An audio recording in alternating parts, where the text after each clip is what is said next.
Keep doing what you're doing, man.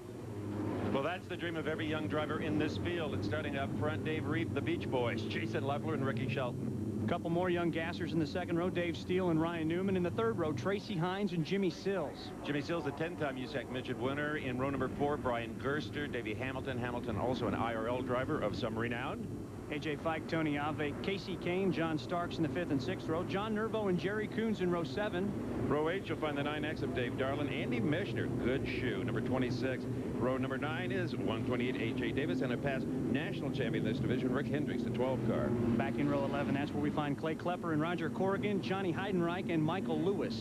And how about row 13? Shane Scully, the number 56 car, and Travis Welput in number 18. In row 14 is Mark Dubourmont, number 11, and the veteran Wally Pankratz from Southern California, the 8X car. He's won like 15 times on the USAC Midget Trail. This will be 25 laps on the fastest track these drivers and these cars ever will run on, Phoenix International Raceway. And we will have a first-time winner. Nary a Copper Classic win throughout all of this entire field, Steve. Unbelievable. That is hard to believe. I checked it 3 times. You're absolutely right. Not one of these drivers has ever won here at Phoenix in a midget. The green flag is out. We're underway for 25 laps of bullet fast racing. And right away, Ricky Shelton takes the lead in the number 90 car, but already he's feeling pressure on the inside from the 39 machine belonging to Ryan Newman. Now, the last 3 years in a row, this race has been won by the pole sitter. Oh, you can hear those cars sliding through the corners. Right now, they've got a big load of fuel on it, so they're going to slide all over the racetrack. Probably start sliding more, though, as the race wears down and that fuel starts to come off. Surprisingly enough, though, most of the drivers I talked to said the tires will not be a problem in just 25 laps. It was 35 maybe, but not 25. Leffler to the inside. He takes over the second spot as Ryan Newman is relegated back to third. Leffler not stopping there. Look as they make their way under the tunnel back onto the front stretch. Oh, look at that. The 30 car, Hines, a little bit too much on the gas. He slides out and is now feeling the pressure from another one of those white 9 cars as we take a look at Casey Kane. A lot of cars out there with the number 9, that's for sure. Ricky Shelton in the 3rd spot. That's the number 90 car. 91, Dave Steele challenging for 5th. 30, Tracy Hines moves back to 6th. Steele with a look on the bottom on the 15 machine. Not going to happen this time by as they work their way under the Goodyear Bridge. Hamilton, Steele, and Hines. The battle for 4th right now as the 91 machine. Steele again with a look on the inside, but wisely backs out of it. But here he comes again, Steve Evans. Yep, looking down low. Trying to get some help from that 30 car. Even with midgets, at this kind of a speed, drafting is an advantage. Not huge like with the stock car, but you'll take every edge you can possibly get. Steele, that 91 car, looking down low again. A lot of white cars out there with 9 in the number out of the same basic team from the Midwest. Gets a little confusing sometimes. Teammates Jason Leffler, the 9 car, and the 91 of Dave Steele. Also not further back, the 9X of Dave Darlin as Steele completes the pass and moves into 4th place. And I tell you, 90 Shelton, better watch out. Dave Steele is now really on the gas, trying to move into that 3rd spot. And it almost looks as if the 90 machine of Shelton is developing a push as he pushes up to the top part of the racetrack. Further back, the 7X car, Casey Kane. How about it? He's moved up 2 positions, Steve, from 11th. He's now scored 9th. Yeah, ooh, and we have got the caution flag out. That is number 37, Clay Klepper, who started 21st. We'll take a quick break with Jason Leffler out in front, followed by Newman, Shelton, Hamilton, and Steele. 39 car, Ryan Newman to the inside. He will take over the lead from Jason Leffler, who gets pushed up. Ricky Shelton running way high, coming out of 2. Ryan Newman, South Bend, Indiana, your new leader. As I said earlier, this race the last 3 years has been won from the pole, and Jason Leffler would like to see that happen 4 times. Leffler now beginning to fall back 2 and 3 car lengths, kind of fighting that beast chassis a little bit. Newman, though, the first lap he will lead at the Copper Classics, may be the last one. Leffler's back on the bottom. And neither one of these drivers seems to be able to stick these cars exactly where they want them. They're moving around. They're a handful. You see the field stretching out now as we take a look at our LCI telecommunications car. Ryan Newman setting the pace in his Dryden chassis machine powered by a Brayton motor. Here comes Leffler, though. He's got the momentum this time.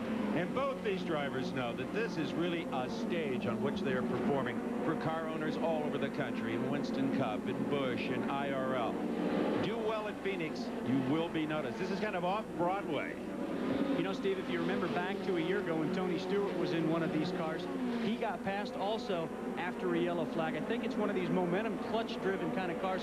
It takes these guys about 2 laps to get wound up, and that looks like what we've got going on here as Leffler begins to stretch it out a little. Yep, Jason Leffler and Ryan Newman should come as a surprise to really no one that this could possibly turn into a match race for the midget crown here at the Copper Worlds. I mentioned Ryan Newman in a Drinan chassis.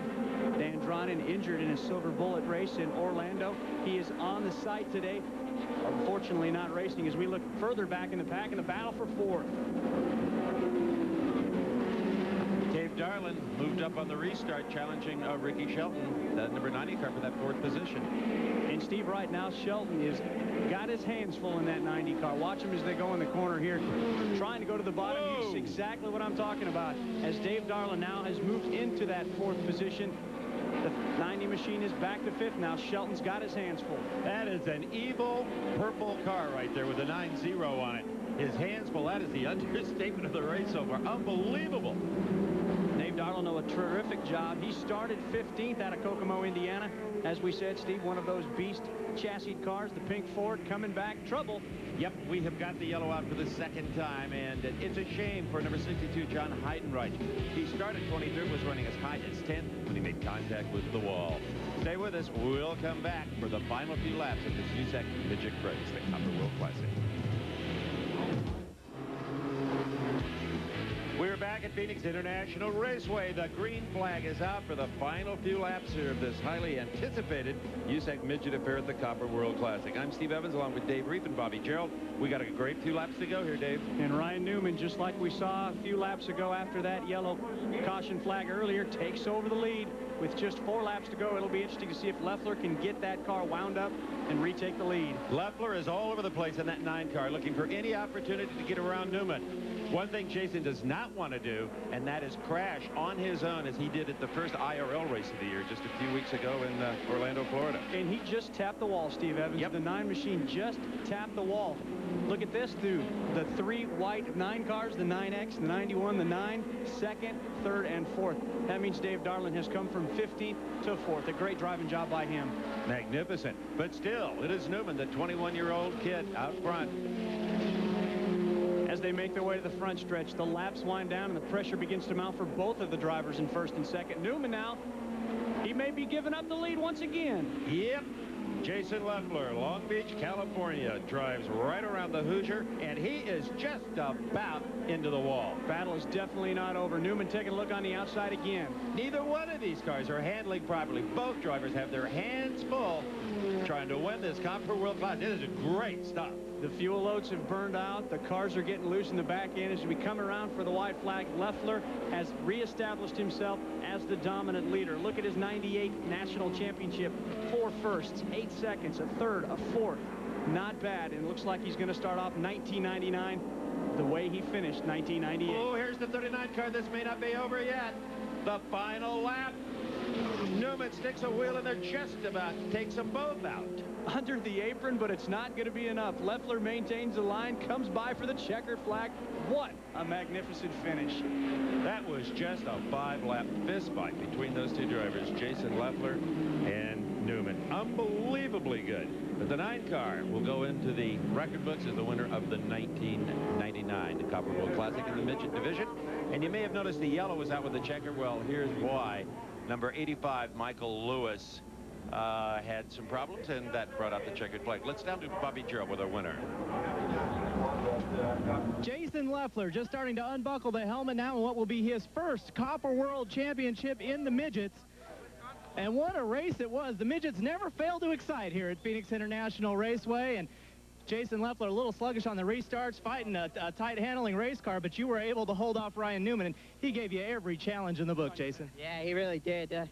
He's a good racer, you know. He's one of those guys you got to beat every time you're at one of these pavement tracks. And he gave me a shot at the end. I got real tight in 1 and 2 and had the lift coming off the corner. I said, oh no.